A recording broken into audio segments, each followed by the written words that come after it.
So back in 2020, I, Steven Shinder, started a podcast called Delayed Replay, recapping and reviewing the latest films. However, it got broadcast into an alternate universe, where those films got delayed and came out differently from how I was describing them.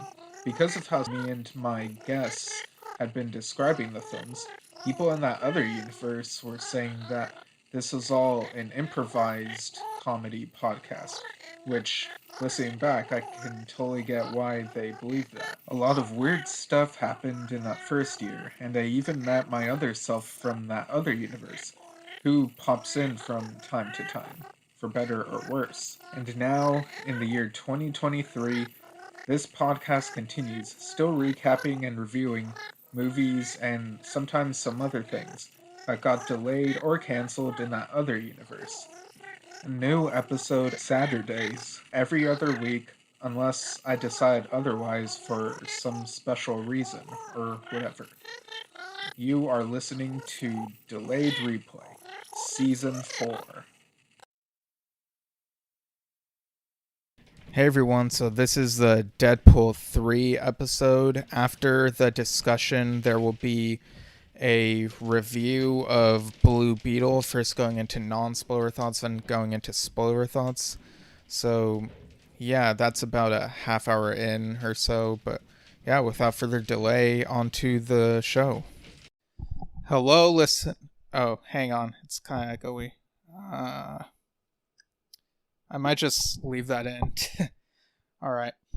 Hello, listeners. Welcome to another episode of Delayed Replay, that podcast where we recap and review movies that got delayed in that other universe but came out on time in our universe. I'm your host, as always, Steven Shinder, and joining me once again for another fun episode, this time to talk about Deadpool 3, it's Mr. Multiverse. How's it going? We're doing good here. We are here. We are existing. Yeah, just existing, breathing, all that good stuff. Yeah. So, to start off, what are your experiences with Deadpool? Like, the character, the IP, like, all that fun stuff? Well, for starters, on YouTube, for the longest time, I called myself Deadpoolzilla. And I wasn't a Deadpool fan. It just came to me, and it just sounded cool. Yeah, like I've noticed that in the URL for your YouTube channel. Yeah, I was just like, yeah, I had that name since 2009, I believe. So, yeah, I basically have been, I've kept that name, but I wasn't the biggest Deadpool fan. Now, Deadpool's a fun character, but I will admit that, I can only take him in small doses. As for the movies, I think they're some of the best superhero movies out there. They're fun. They've got some great writing, and it's one of the few times I cried watching Deadpool 2, and you know which scene I'm talking about. Well, I got into Deadpool was actually through the 2006 Marvel Ultimate Alliance video game. Did you ever play that? Yeah, I did. That was my first introduction to Deadpool as well. Oh, nice. Yeah, he kind of sounded like Michelangelo from Ninja Turtles to me in that, specifically the 2003 version, and I thought he was a fun character. I liked how he was breaking the fourth wall, and kind of my first impression was that he kind of looks like Spider-Man, but he's not, and then I later learned that he's supposed to be like Deathstroke, but funny, basically. You know who voiced Deadpool in that game? Who? John Cashier, who you know best as the voice of the Crypt Keeper in Tales from the Crypt. Oh, okay. It's been forever since I've watched that. Did you ever play the Deadpool video game? I did, yeah. How was that? Not great. Yeah, I remember his voice in that one sounded so different compared to Ultimate Alliance. He sounded more like Raphael, so it was kind of jarring to me seeing the commercials for that. Yeah. Well, that one was done by Nolan North, and he has voiced Raphael, so... Oh, okay, so that makes sense. Did he also voice him in Hulk Versus, or was that someone else? No, that was Nolan North. Okay, yeah, Hulk Versus was excellent. And of course, obviously, there was the X-Men Origins Wolverine depiction, which really to the character. But then eventually they righted the wrongs, and Ryan Reynolds got his chance again after someone leaked the test footage, and then lo and behold, we got 2 movies, and then the Christmas edit of the second movie. Did you ever watch that Once Upon a Deadpool edit? I only watched it once, and like 10 minutes into the movie, I figured out, oh, I see what's going on here. They're trying to test the waters to see if a PG-13 Deadpool is marketable. Yeah, that sounds about right. I haven't seen it. Was it any good, or did it feel kind of watered down? It was basically diluted. There was some fun stuff between, because I feel like it was unscripted between between Ryan Reynolds and Fred Savage. But other than that, no, it's just a watered down version of the second film. Oh, okay. Now I don't feel bad about not seeing that one in the theater. If you really want to just watch the Fred Savage parts, just go on YouTube. Okay, fair enough. But now we have Deadpool 3, which, like, when this was announced, like, there was that teaser where Ryan Reynolds is like, hey, Hugh, you want to play Wolverine again? And, like, the internet just went nuts. Like, what was your reaction? I was like, oh, and that was kind of it. I was like, oh, that's really cool. But it was more cool to see Hugh Jackman in the blue and yellow costume, because we've been begging for that since, I don't know, X-Men 1? Yeah. Although personally, I kind of dig the brown and tan Wolverine costume more than the yellow and blue. That's just me. Oh, yeah. I mean, in this movie, they have, like a fashion sequence where Deadpool makes Wolverine go do like a fashion show thing, and he goes through the different costumes. So, par for the course for the humor of this movie. Yeah, the fashion scene was just having him in the brown and tan, having him in the Weapon X costume, which is the just cords and wires and whatnot with the thing on his head, with the scanner on his head. It was a nice little reference to every little X-Men Wolverine thing, and I love in the moment where it's like, come on, Wolverine, come on, Logan, you're only going to be in this one movie. We got to make every costume count. Yeah, I also thought it was funny how before he actually gets Wolverine, he tries getting Hugh Jackman, the actor himself, to pretend to be Wolverine. He's like, come on, you know how to play this character. And he's like bringing him around on an adventure before Wolverine himself actually shows up. Like, that was really meta. Yeah.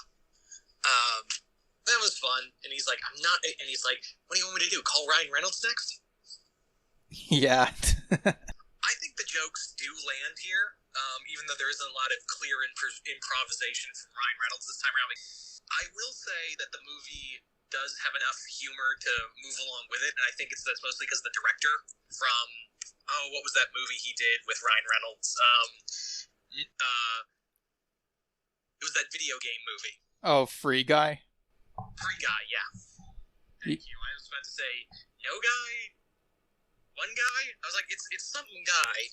Yeah. And he even, like, still has, like, this is a weird thing about our version of Deadpool 3 is that not only does it reference things that happened in MCU movies in our universe, but it also references the MCU movies of that other universe, like events that happened in those movies. And it's like, wait a minute, what's gonna happen after this movie? Are things gonna shift directions or what? So it was kind of weird. But yeah, in this movie, he still has Captain America's shield, and like at one point he has a Hulk hand, just like in that other version of Free Guy. So it gets really weird, like the crossover, like referencing both universes. Yeah. I will say that it was interesting to make the TVA the big villain, or quote-unquote villain, of the movie. The TVA from Loki. I like the theme of it, like, the Fox universe is an alternate timeline that's trying to be trimmed, and it's not just, Wade and Logan trying to stop them, but it's like, and I don't know if we should mention this right now, but like, it's everybody from the Fox Marvel movies. Yeah, like the Time Variance Authority. In 2018, it was a very happy accident that Deadpool 2 ended with that time travel sequence. And, lots of Marvel things were heading that way around that time, too. Like Agents of S.H.I.E.L.D., Runaways, The Gifted was going to, Legion eventually did. It was really weird. But, yeah, the TVA, like, it's very much a happy accident that they were able to tie this into that, like, and they even used Deadpool to explain some of the continuity errors in the Fox X-Men movies, so just to kind of hand wave things away. And he even like shoots Antonio Banderas's villain character from New Mutants as a way of closure. He's like, okay, New Mutants is resolved, so in a funny way trying to be like, oh yeah, everything in the Fox movies is resolved now. It all makes perfect sense, but really it's just hand waving away everything. Yeah, because he's like, and he's. I even love the moment. Like, but wait, didn't you? No. We don't have the box office numbers to continue those. Right. Yeah. So now Deadpool and Wolverine are pretty much on the run from the TVA, and they go on this road trip. What'd you think of like where this road trip went?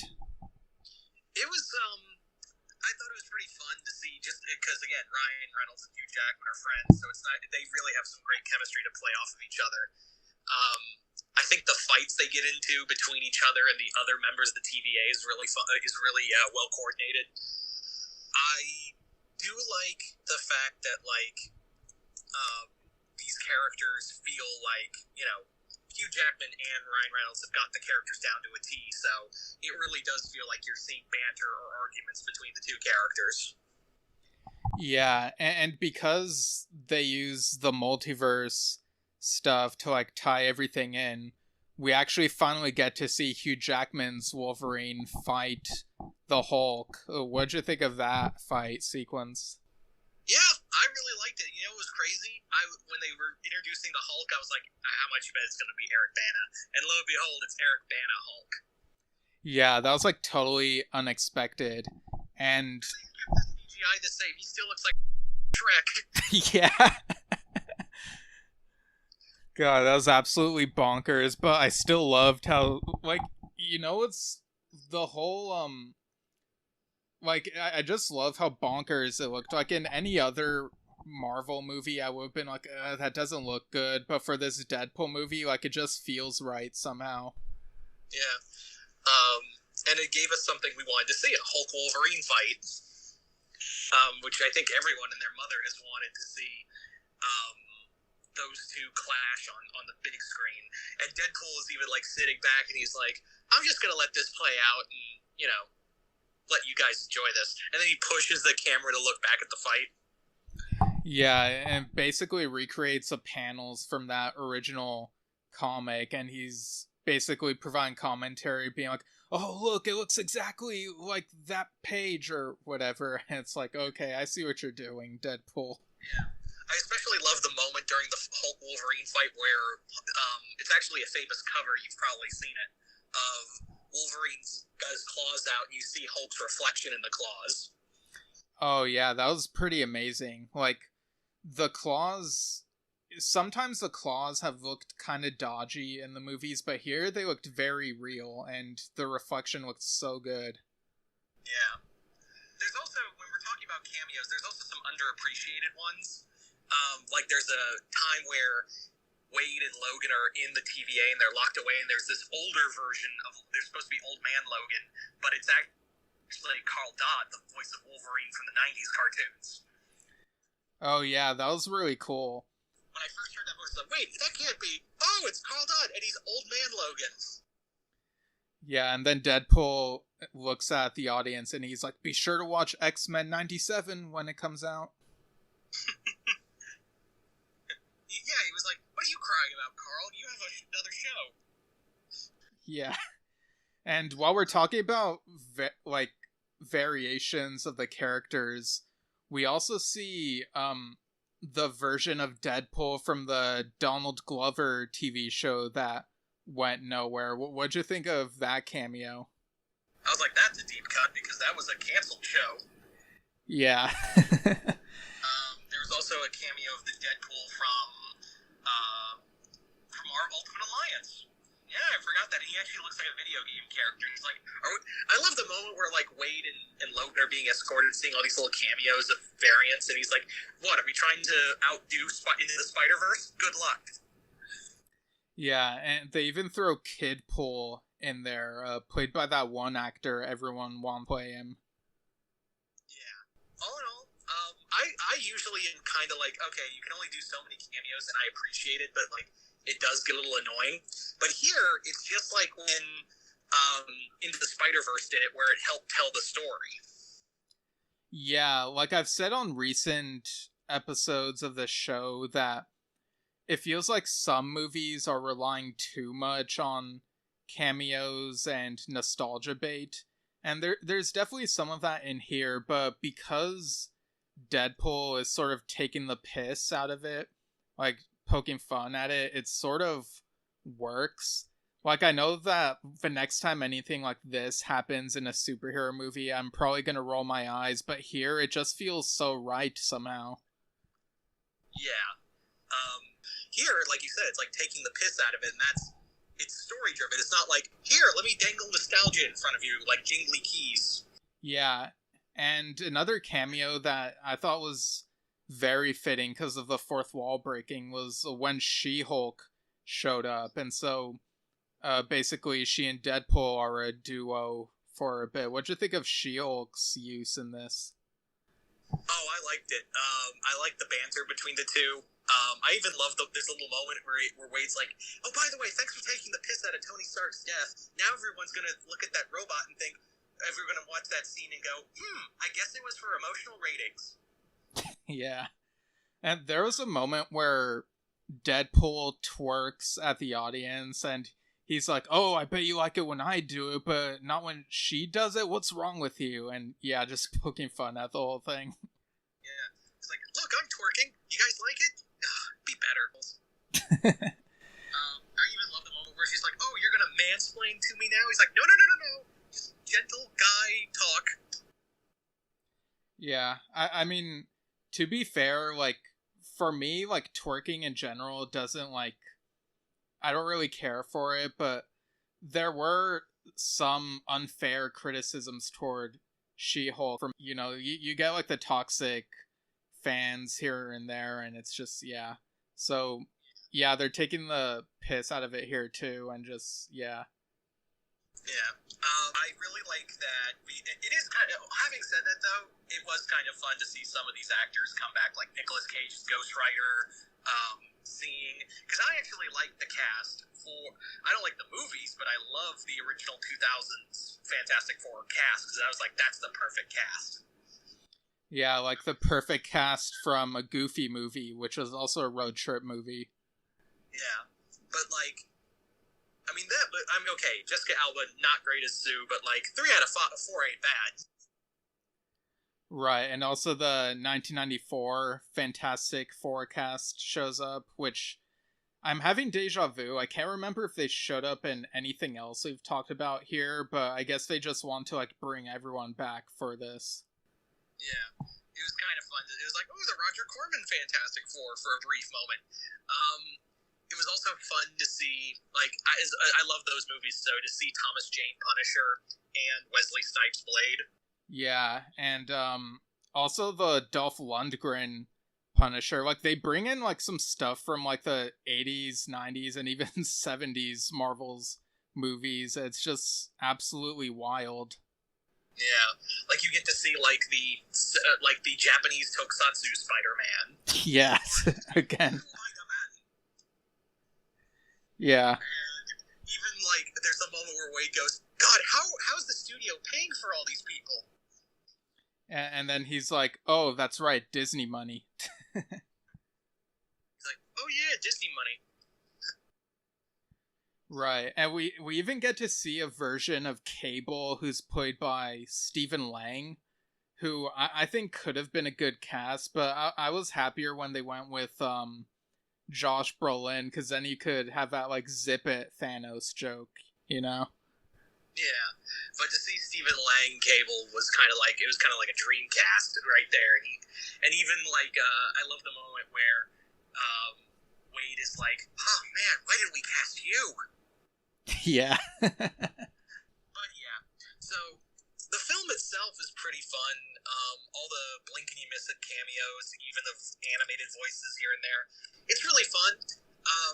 The big fight with the TVA at the end. I love having all those characters together from the Fox, Marvel, and other Fox properties together, united in one big parody of the Endgame scene. Yeah, like Even like Wade pulls out like a stereo and goes, "Hit the music, Alan Silvestri." yeah. Like at a certain point, it was very evident that it was gonna try to parody Endgame, so I was like, okay, this is what the movie's gonna be. Well, I really liked the musical scene. Hugh Jackman was able to use his singing muscles again. Yeah, that was a great moment, and Wade's just in the audience, like he's sitting there, like I knew this was worth the bonus signing. Yeah.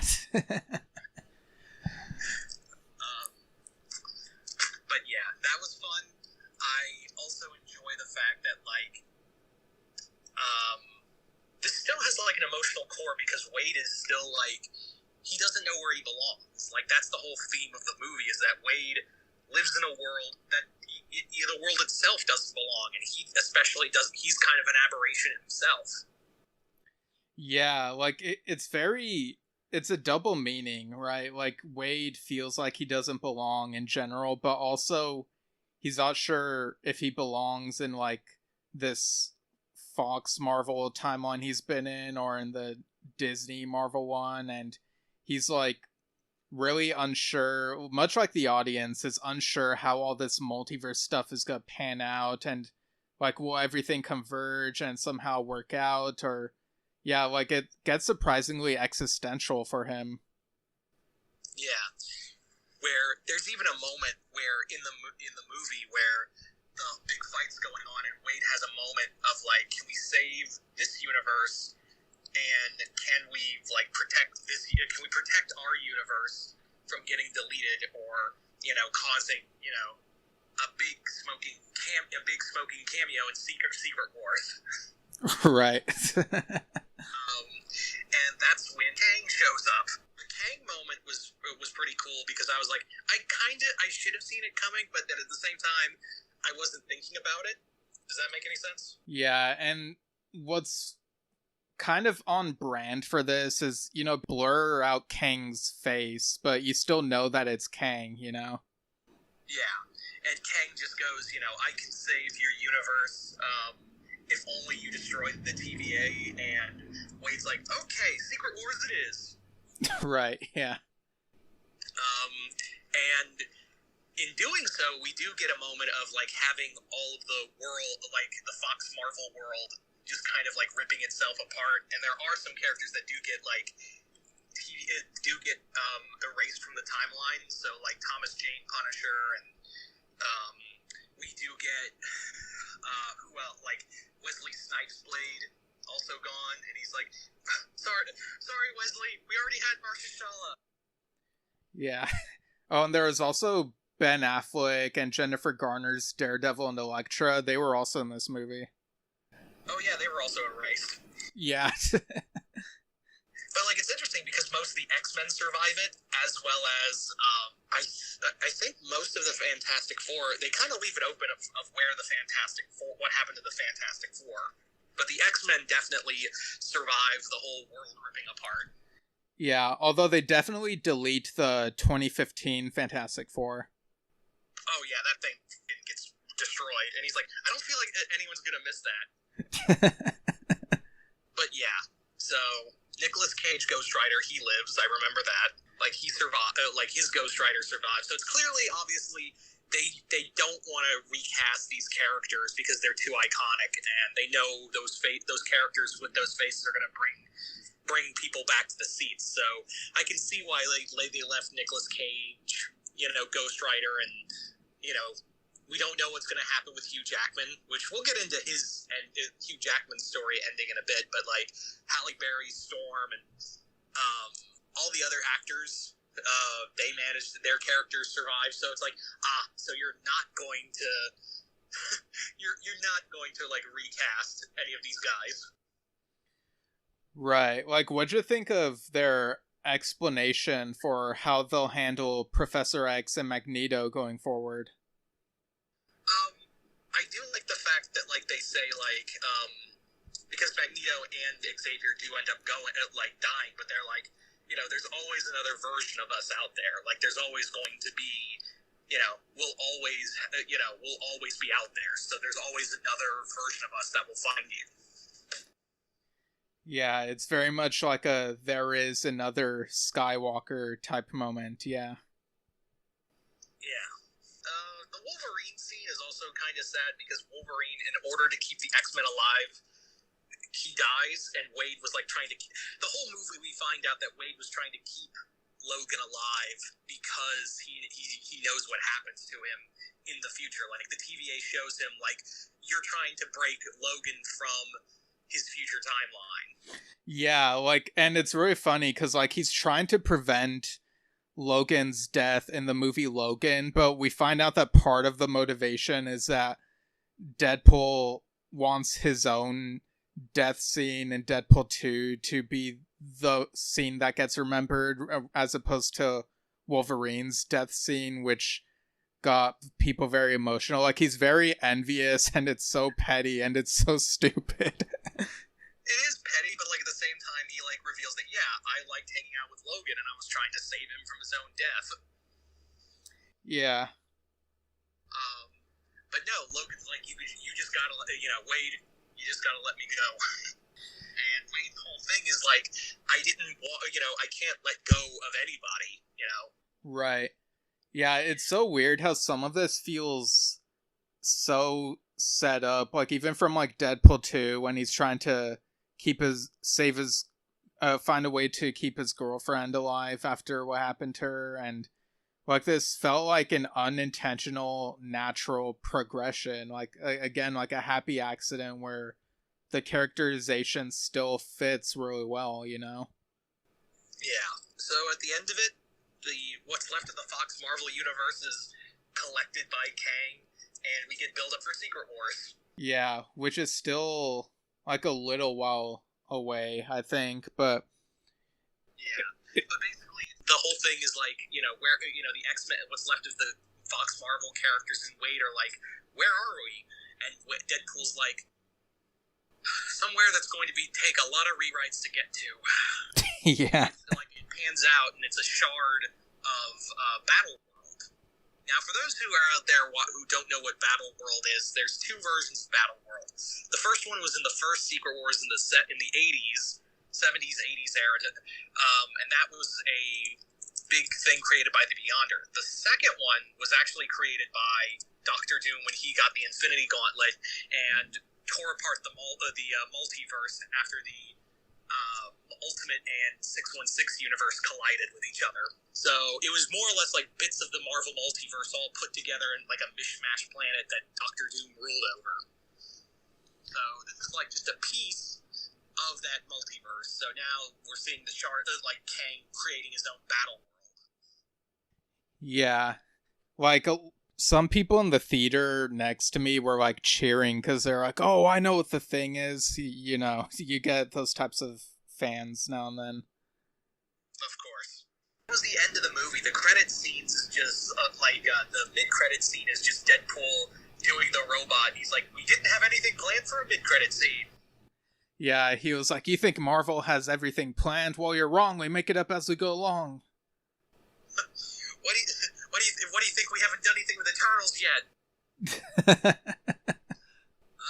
And then but at the end credit scene, we do see that Kang is like looking over Battle World, and it's a quick glimpse of him. He's basically looking at all the other bits. He's like looking over the remnants of the TVA and looking at all the Earths that have been created, and looking to create rebuild because we find out that the Fox Marvel Earth is the first piece of Battle World, and now he's looking to put more together.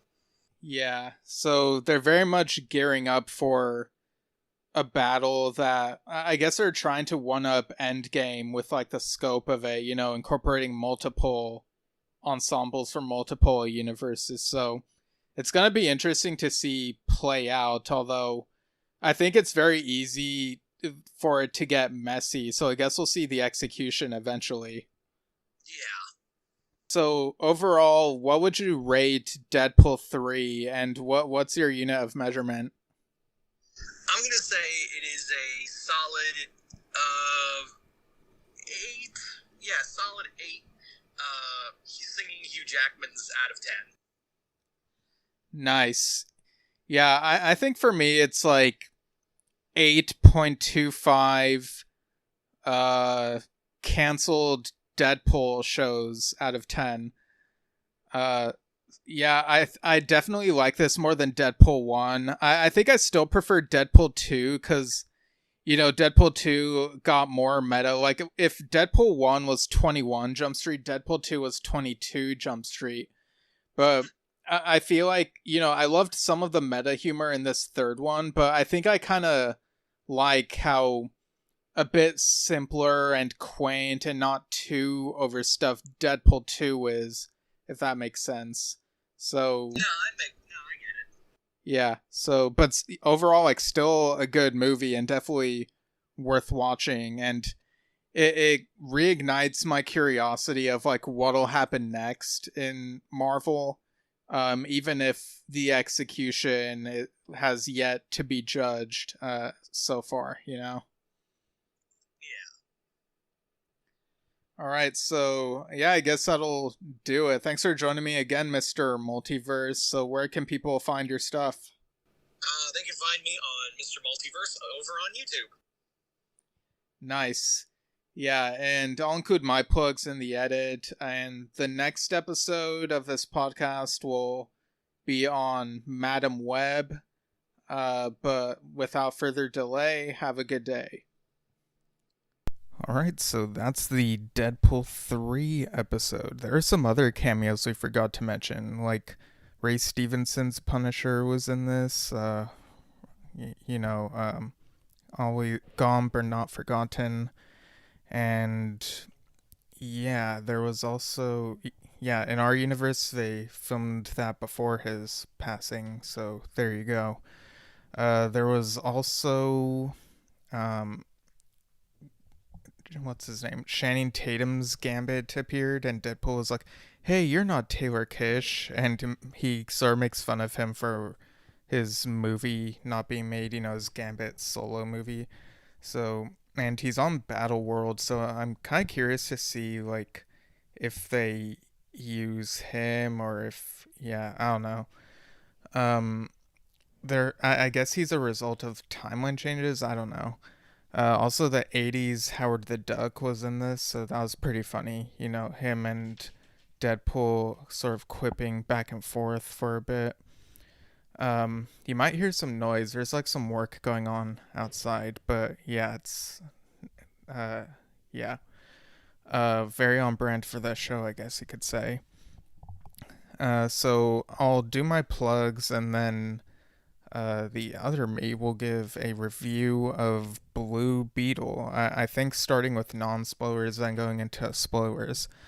So you can follow me at Steven Shinder on Instagram and Twitter, Steven Shinder Storytelling on Facebook. Oh, also on Threads. I'm still on Threads for some reason.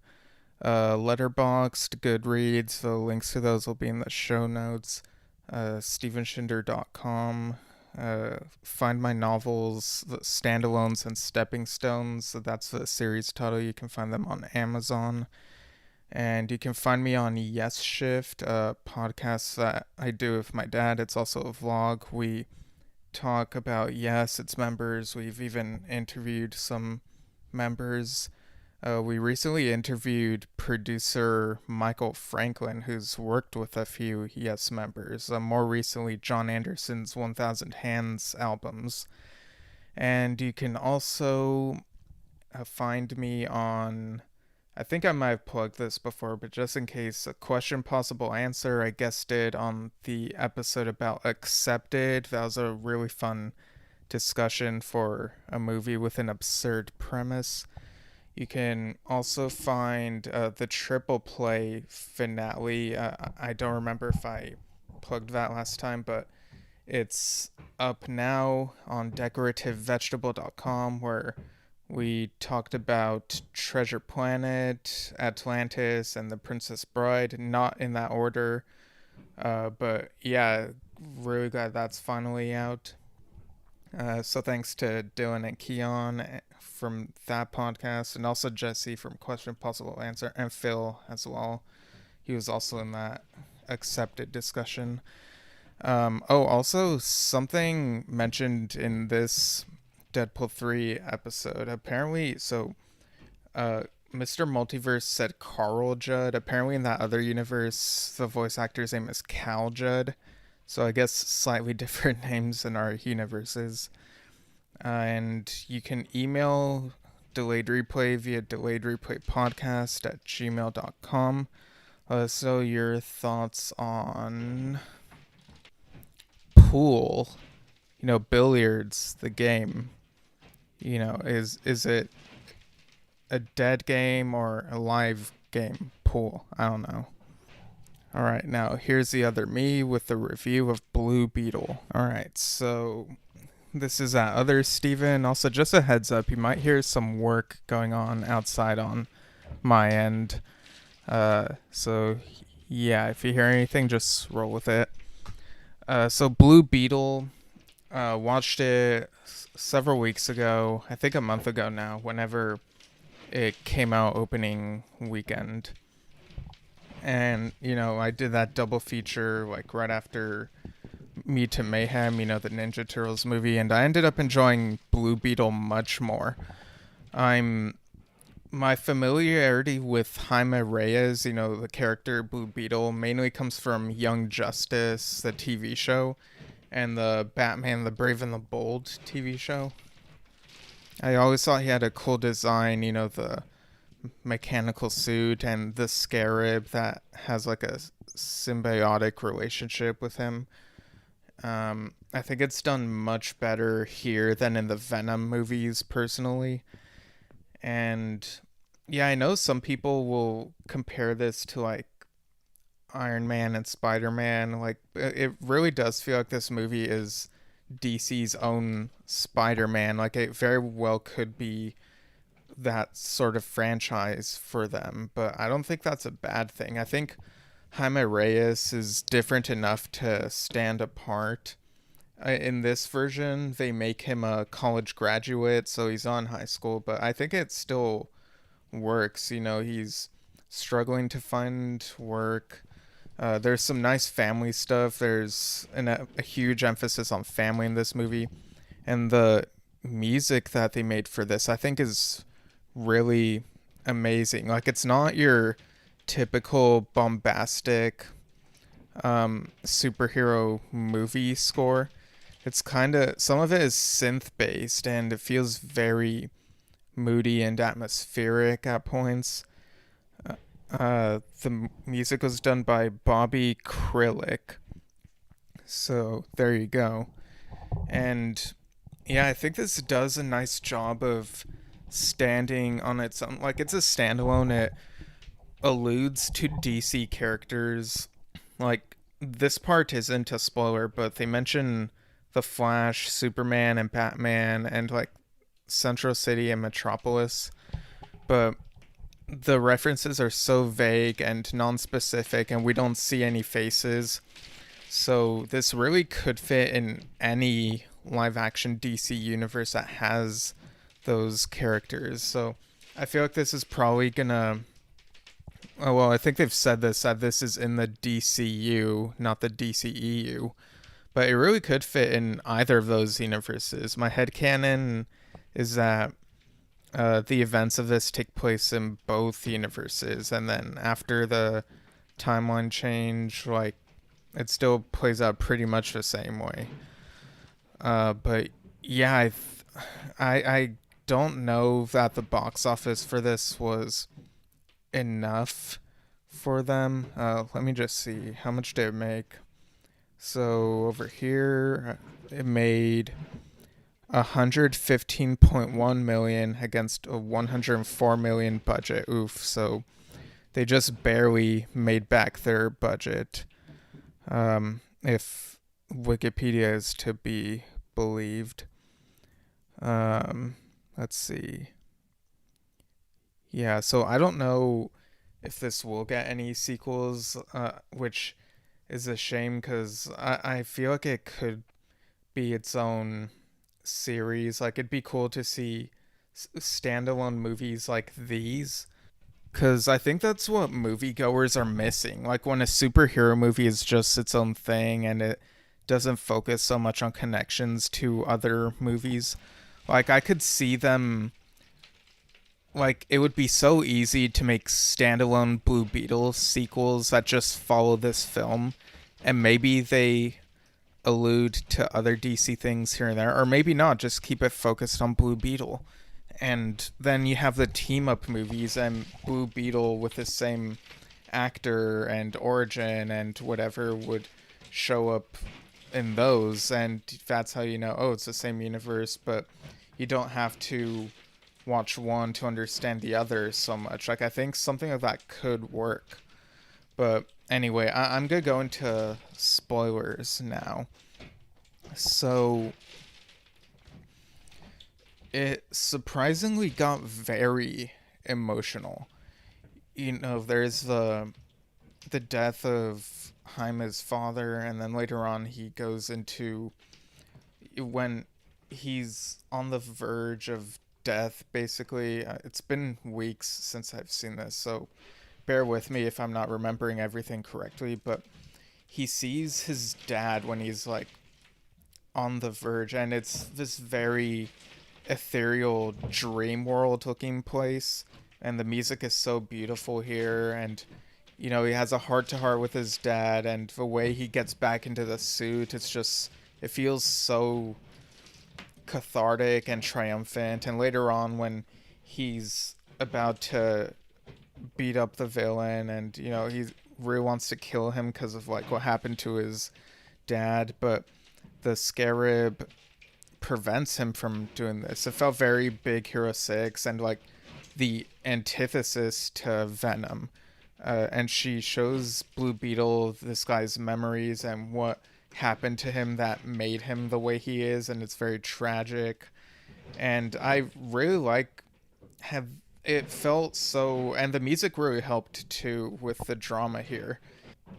And I also love the neon lights of the city. And this was also a point where he thought that George Lopez, you know, his uncle, uh, may have died. Now, when that happened, I did not believe for a moment that he was dead. Well, maybe for a second, but yeah, like throughout the movie, George Lopez was kind of hit and miss with the humor, but by the end, I was sold on him.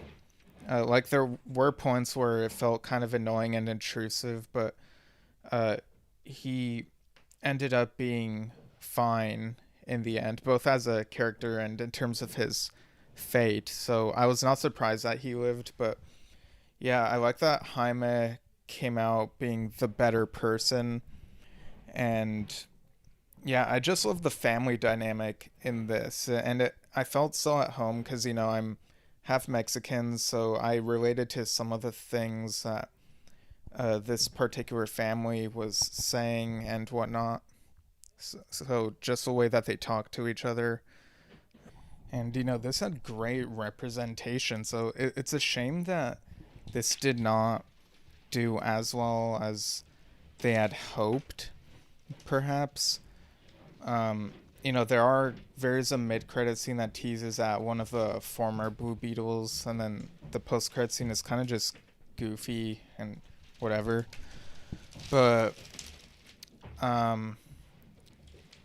yeah, like, I have a feeling this could go the Incredible Hulk route, where we don't see like full-on sequel movies, but the character pops up in other people's movies, which, I mean, I would love to see sequels to this movie. I came out feeling like it was an 8.75 out of 10. it's kind of loud on my end, so I'll repeat that. 8.75 out of 10. This isn't original, but I'll say scarabs, because why not? And yeah, I really enjoyed this movie. It's one of, I guess, one of my favorite live action DC movies of recent years. It's very refreshing, and yeah, I just hope that, I feel like people, I don't know if this is just the general audience or the diehards, but I feel like some people are just waiting for Superman Legacy before committing to seeing live action DC movies in the theater. And maybe the general audience are just tired of the varying quality, and that's why there isn't as big of a turnout for this one, which is a shame. But yeah, go see Blue Beetle. Maybe I should have said that before the spoilers, but whatever. It's a really good movie, and yeah, that's my 2 cents on it. So without further delay, have a good day.